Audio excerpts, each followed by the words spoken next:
શહેરના Gandhigram police station વિસ્તારમાં નાગેશ્વર સોસાયટીમાં એક આત્મહત્યા અને સાથે હત્યાનો પ્રયાસનો બનાવ બન્યો હતો, જેનો ગુનો દાખલ કરવામાં આવ્યો હતો.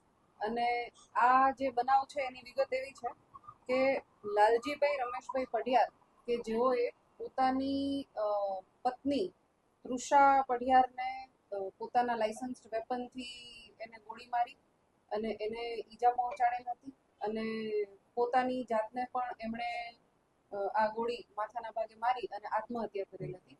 આ જે તૃષાબેન છે એમનું આજે વહેલી સવારે 4 વાગ્યા આસપાસ એમનું પણ સારવાર દરમિયાન મૃત્યુ થયેલ છે, જેથી આજે 109 મુજબનો ગુનો દાખલ કરવામાં આવ્યો હતો હત્યાના પ્રયાસનો, અટેમ્પ્ટ ટુ મર્ડરનો. એમાં મર્ડરની કલમ BNS 103 ઉમેરવા માટેની કાર્યવાહી કરવામાં આવી છે.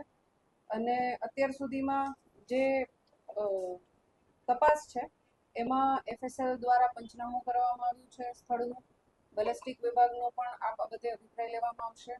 CCTV જે છે એ જગ્યાના એ કબજે કરવામાં આવેલા છે. અને જે લાલજીભાઈ છે એમની પાસે લાયસન્સ્ડ વેપન હતું, તો આ એમનું જે લાયસન્સ છે એ પણ કબજે કરવામાં આવ્યું છે.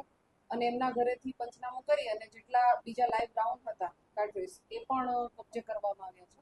અને સાથે સાથે જે સ્થળ ઉપરથી અમને ખાલી કેસ મળ્યા હતા એ પણ કબજે કરવામાં આવ્યા છે. આ ઘટનાનું કારણ શું સામે આવ્યું છે તપાસમાં? જે તૃષાબેન છે એમના બ્રધરે જ આ ફરિયાદ આપી હતી અને એ ફરિયાદ મુજબ તૃષાબેનને કોઈ એક વ્યક્તિ સાથે સંબંધ હોય અને એનાથી નારાજ થઈ અને લાલજીભાઈ છે એમણે તૃષાબેનને ગોળી મારેલી હોય એ પ્રકારની ફરિયાદ દાખલ કરવામાં જેની સાથે સંબંધ હતા તૃષાબેનને, એમની સામે કોઈ ગુનો અથવા એમની કોઈ કાર્યવાહી?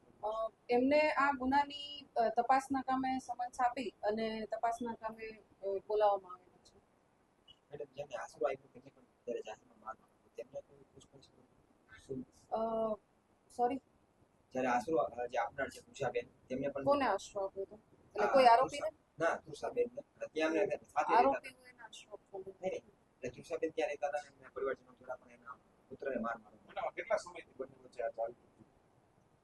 જે જે હસબન્ડ વાઈફ છે એની વચ્ચે છેલ્લા 1.5 મહિનાથી આ બાબતે રકઝક ચાલુ હતી અને તૃષાબેન છે એ છેલ્લા 1.5 મહિનાથી એમના હસબન્ડથી અલગ રહેતા હતા. ના, લાલજીભાઈના પરિવારજનો દ્વારા હાલ કોઈ ફરિયાદ નોંધવામાં